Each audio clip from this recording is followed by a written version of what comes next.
Imagine walking through Victorian London, surrounded not just by the pungent smells of horses and industry, but by the overwhelming body odor of people who believed bathing could make you sick. Would you recognize the stench? Or would you be too distracted by the heavy perfumes layered on top to mask it? Hi everyone, I'm Dame of Legends. Today, we're diving into the dirty truth of hygiene in the 1800s, where soap was a luxury and washing your hair once a month was considered excessive.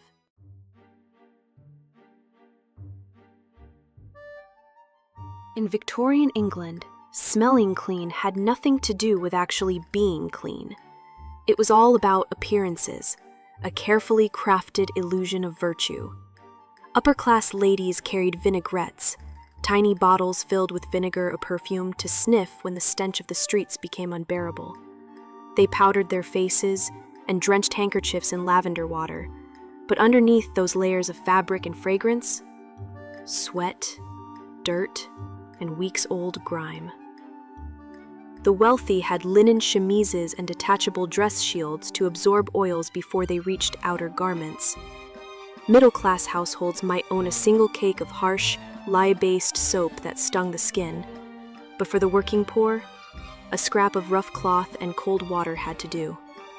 And even then, some believed washing too often could open your pores to disease. Doctors warned that bathing weakened the constitution, while perfumers sold citrus-scented pomades to rub into unwashed hair. Victorian etiquette manuals obsessed over cleanliness, as long as it was visible. A spotless white collar meant respectability, even if the shirt beneath hadn't been changed in a month. Gloves hid grimy hands, and voluminous skirts disguised the lack of undergarments. The irony? Those who could afford servants to launder their linens daily often smelled worse than their staff. Layers of expensive wool and silk trapped odors, while working-class cotton aired out more easily. Public baths did exist, but they weren't for getting clean. They were social hubs where the middle class went to be seen taking the waters. Meanwhile, the poor reused the same basin of water for entire families, adding a kettle of hot water if they were lucky.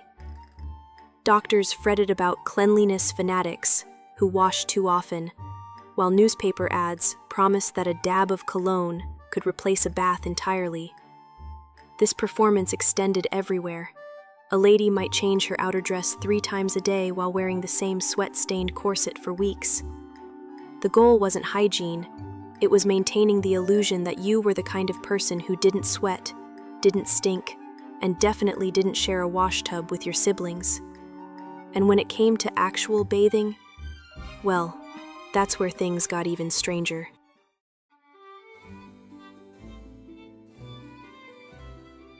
The idea that Victorians bathed weekly is mostly a myth. For most people, full-body immersion happened far less often, sometimes just a few times a year. Wealthy families might own ornate clawfoot tubs, but filling one required servants to haul dozens of buckets of water, then heat it over a fire. Gas-powered water heaters existed by the 1850s, but explosions weren't uncommon. Even in fancy homes, baths were shallow, just enough to sit in, not lie down. Middle-class households used hip baths, small tubs where you'd wash section by section. A typical routine: first the face, then arms, torso, and lastly feet, all using the same water. For the working class, bathing often meant a tin basin in the kitchen, with the whole family sharing one tub full. Children went last, soaking in water already clouded with soap and dirt. Public bathhouses emerged in cities, but many charged admission, putting them out of reach for the poor. Doctors debated whether bathing was healthy at all. Some warned that hot water could cause nervous exhaustion, while cold baths risked sudden death. Newspapers carried stories of people drowning in tubs or fainting from the shock of immersion. For those who couldn't afford plumbing, washing usually meant a quick scrub with a wet rag, no soap, since it was taxed as a luxury until 1853. Laundry was even rarer. Petticoats and shirts might go months between washings. The ritual of bathing became tangled with morality. Cleanliness signaled self-discipline, but actual washing was seen as indulgent. A merchant might visit a bathhouse monthly to conduct business while soaking, while his wife at home sponged off discreetly behind a screen. Servants got Saturday nights to bathe, assuming the household could spare the coal to heat water. By the 1880s, porcelain tubs were status symbols, yet many still viewed daily washing as eccentric or even dangerous. And while bodies went unwashed, mouths fared no better. Dental hygiene relied on remedies that would make a modern dentist cringe, like brushing with powdered charcoal or rinsing with urine. But that's a story for another section.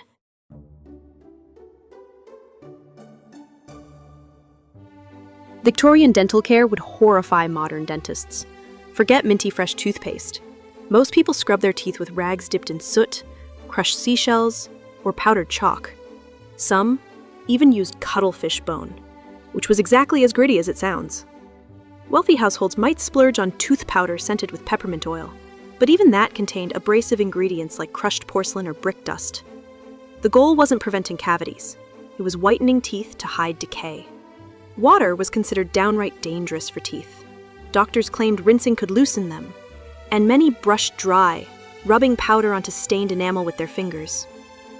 Morning routines might involve chewing on a twig or rubbing teeth with a linen cloth dipped in salt. The lucky few who owned toothbrushes used boar bristle versions that often splintered gums. Bad breath? A clove or sprig of parsley was the standard fix. Tooth decay was rampant. Sugar consumption skyrocketed during the Industrial Revolution. But dental care didn't keep pace. By adulthood, many Victorians had blackened stumps or missing teeth.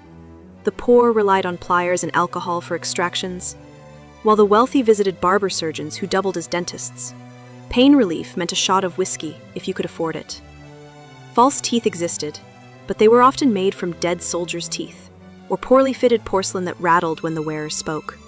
The first commercial toothpaste appeared in the 1850s, sold in jars and made from soap and chalk.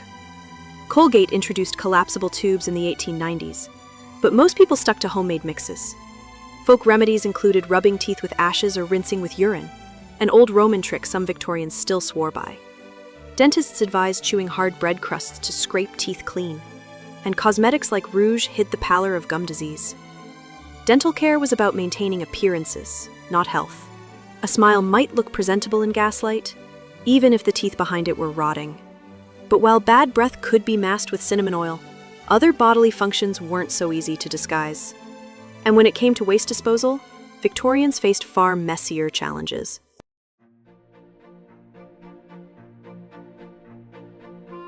For most Victorians, the bathroom as we know it didn't exist. Chamber pots were the standard, kept under beds or in cupboards, then emptied into streets or cesspits. In cities, communal outhouses served entire neighborhoods, often overflowing into alleys. The stench was unavoidable. Wealthy homes had servants to empty pots discreetly, but in cramped tenements, families shared a single bucket. Flushing toilets existed by the 1850s, but only for the rich. Installing one cost more than a year's wages for a laborer. Basement cesspools were breeding grounds for disease.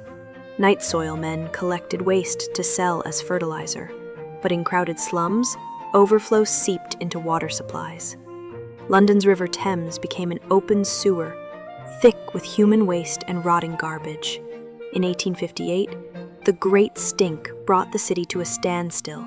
Parliament soaked curtains in lime to block the smell, and newspapers warned the air could spontaneously combust. This finally pushed officials to build a proper sewer system, though many homes lacked connections until the 1900s. Rural areas fared slightly better. Outhouses perched over pits, but insects and runoff contaminated wells. Farmers spread waste on fields, risking cholera if crops were eaten raw.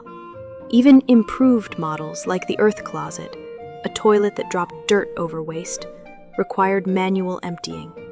Victorian engineering journals debated designs like self-flushing toilets powered by rainwater, but most remained impractical. Churches and pubs often had the only decent facilities in a village, forcing travelers to plan routes around rest stops. The switch to indoor plumbing was slow. Early toilets were prone to leaks, and many landlords refused to install them, fearing tenants would misuse them. Pipes froze in winter, and sewage backups flooded homes. Poor families who got water closets often couldn't afford the upkeep, leaving them with unusable fixtures. By 1900, over half of London homes still relied on outhouses or cesspools. This sanitation crisis shaped public health reforms. Doctors linked foul air to typhoid and cholera, though germ theory wasn't widely accepted until the 1880s. Officials began inspecting slums and enforcing waste removal, however half-heartedly. The Victorian era ended with a paradox, a society that prized cleanliness but lacked the infrastructure to achieve it, a gap between ideals and reality that extended far beyond the bathroom.